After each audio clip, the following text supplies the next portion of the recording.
Bapak Ibu Saudaraku yang terkasih dalam nama Tuhan kita Yesus Kristus, Shalom, selamat pagi. Apa kabar? Saya percaya bahwa saudara-saudara dalam keadaan sehat walafiat. Berjumpa lagi dengan saya, Ringlan Simanjuntak, di pagi hari ini. Saya ingin menaburkan firman Tuhan. Firman Tuhan yang saya kutip dari Amsal pasal 15 ayatnya yang ke-13. Beginilah bunyi firman Tuhan. Hati yang gembira membuat muka berseri-seri, tetapi kepedihan hati mematahkan semangat. Saudara yang terkasih dalam nama Tuhan kita Yesus Kristus, ketika kita mendengarkan firman Tuhan ini ada dua inti pokok yang dapat kita jadikan sebagai perenungan saudara dan saya. Yang pertama adalah hati yang gembira, dan yang kedua adalah hati yang pedih. Tentunya Bapak Ibu Saudara yang terkasih sudah pernah mengalami hati yang gembira, tetapi juga sudah pernah mengalami hati yang pedih. Saudara yang terkasih, apa yang menyebabkan ketika saudara dan saya mengalami kegembiraan? Barangkali ketika kita menghadapi atau mengalami keberhasilan, kesuksesan, menyangkut pangkat, jabatan, anak-anak, keuntungan yang berlipat ganda, sehingga yang menyebabkan hati kita menjadi gembira. Saudara yang terkasih, ada orang ketika mengalami kegembiraan itu, dia merasa karena kekuatannya, karena kemampuannya, kepintarannya, kehebatannya, lalu muncul pengagungan diri sendiri, keegoisan. Saudara yang terkasih, dalam nama Tuhan kita Yesus Kristus, firman Tuhan di pagi hari ini menuntun kita untuk melihat kegembiraan itu, yaitu dari kitab Mazmur pasal 34 ayatnya yang ke-6. Tujukanlah pandanganmu kepadanya, maka mukamu akan berseri-seri. Saudara yang terkasih, apapun yang menyebabkan kita gembira, apapun yang menyebabkan kita bersuka cita, kita tidak melihat dari poin-poin yang menyebabkan kita mengalami sukacita, mengalami kebahagiaan. Tetapi kita memandang Allah, mata kita tertuju kepada Allah sebagai pemberi akan kebahagiaan, akan kesukacitaan yang saudara dan saya alami.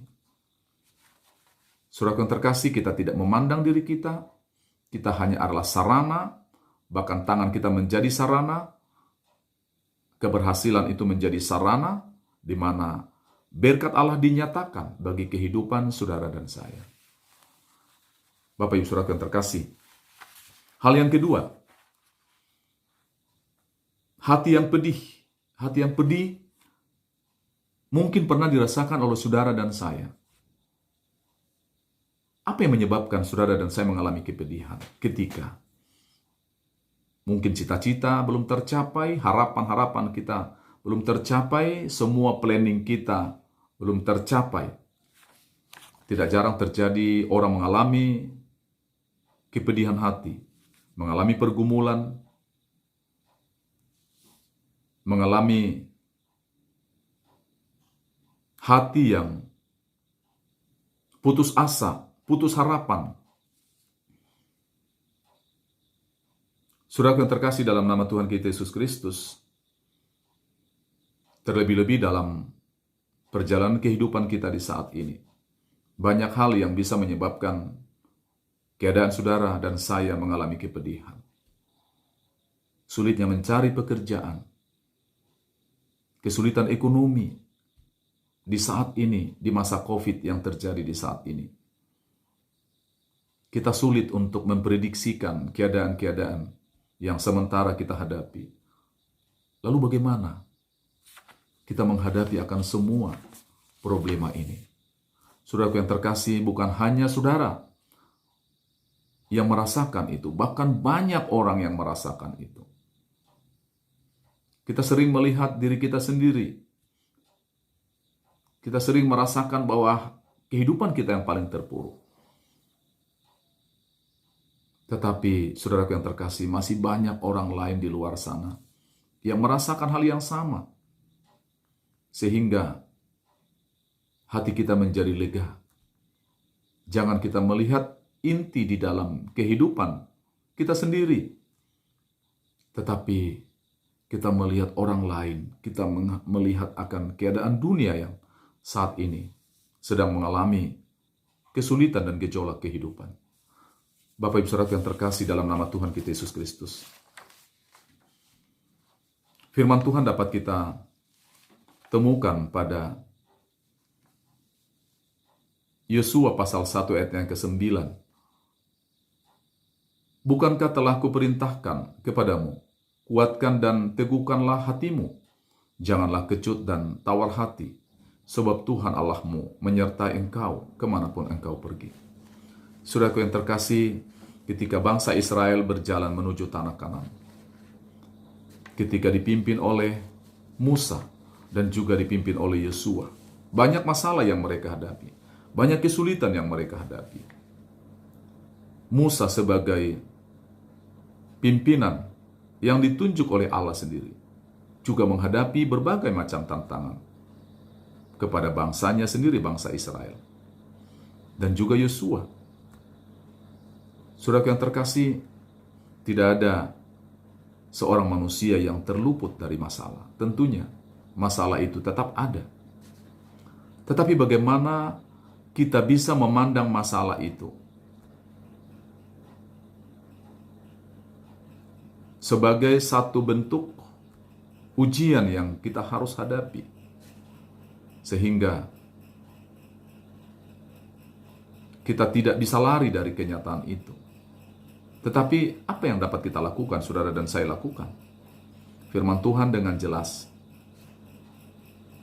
menegaskan kepada saudara dan saya agar kita terus menguatkan dan meneguhkan hati kita. Kita percaya bahwa penyertaan Tuhan terus terjadi bagi kehidupan saudara. Ketika saudara mengalami pergumulan, Tuhan perkenankan saudara mengalami pergumulan. Karena pergumulan itu juga ada makna di balik itu, supaya saudara dan saya memiliki iman yang teguh. Iman saudara dan saya dimurnikan oleh Tuhan. Kita mendapatkan kekuatan hanya ada di dalam Yesus. Saudara yang terkasih, dalam kitab Mazmur pasal 73 ayat yang ke-26, firman Tuhan berkata, sekalipun dagingku dan hatiku habis lenyap, gunung batuku dan bagianku tetaplah Allah selamanya. Saudara yang terkasih, ini adalah merupakan sebuah pernyataan iman yang muncul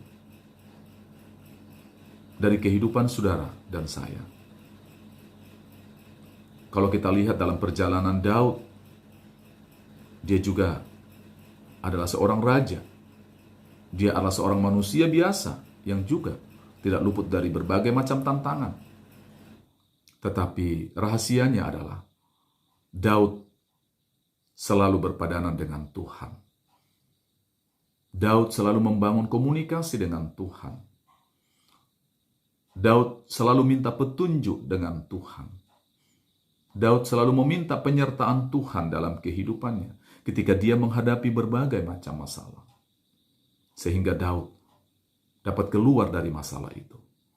Daud dapat menyelesaikan setiap masalah dengan pertolongan Tuhan. Bapak Ibu Saudara yang terkasih, ketika kita mendengarkan firman ini, ada beberapa pesan yang ingin saya sampaikan. Yang pertama adalah, tidak ada manusia yang tidak pernah mengalami penderitaan, mengalami kepedihan. Tetapi larilah kepada Tuhan. Serahkanlah hidupmu kepada Tuhan. Maka penderitaan kepedihan itu Tuhan mampu untuk merubahnya menjadi sebuah kesukacitaan, kebahagiaan bagi kehidupan saudara dan saya. Jangan kita memandang kepedihan itu, pergumulan itu, tetapi pandanglah Tuhan yang akan terus menyertai dan melindungi perjalanan saudara. Percayalah kepada Tuhan dengan segenap hatimu. maka Tuhan akan mengambil alih seluruh perkara dalam hidupmu. Terpujilah Yesus Kristus dengan firman-Nya. Amin. Mari Bapak Ibu kita bersatu di dalam doa. Bapa, di dalam Yesus kami percaya, kami yakin ketika kami di hari ini, kami boleh ada, boleh hidup itu karena kasih-Mu, kemurahan-Mu. Tuhan, kami bersyukur dan berterima kasih atas kebaikan-Mu di dalam hidup kami. Berkati kehidupan kami semua. Berkati semua saudara-saudara yang mendengarkan firman-Mu di pagi ini. Biarlah mereka dikenyangkan dengan firman-Mu. Mereka diberkati oleh tangan kasih Allah Bapa. Bapa, di dalam Yesus, biarlah Tuhan Engkau menolong setiap orang yang mengalami kelemahan. Biarlah Tuhan menolong setiap orang-orang yang mengalami kepedihan hati oleh karena berbagai macam tantangan dalam kehidupan mereka. Tuhan Yesus, Engkau menguatkan mereka agar mereka mampu menjalani hidup di hari ini. Inilah kami Bapa, kami sambut hari ini dengan penuh sukacita. Karena janji penyertaan Tuhan akan terus terjadi di dalam kehidupan setiap orang-orang yang percaya dan setiap orang-orang yang menantikan Tuhan di hari ini. Inilah kami Bapa, di dalam nama Yesus Kristus kami berdoa kepada Bapa di dalam surga. Amin. Bapak Ibu Saudaraku yang terkasih, demikianlah firman Tuhan yang dapat saya bagikan.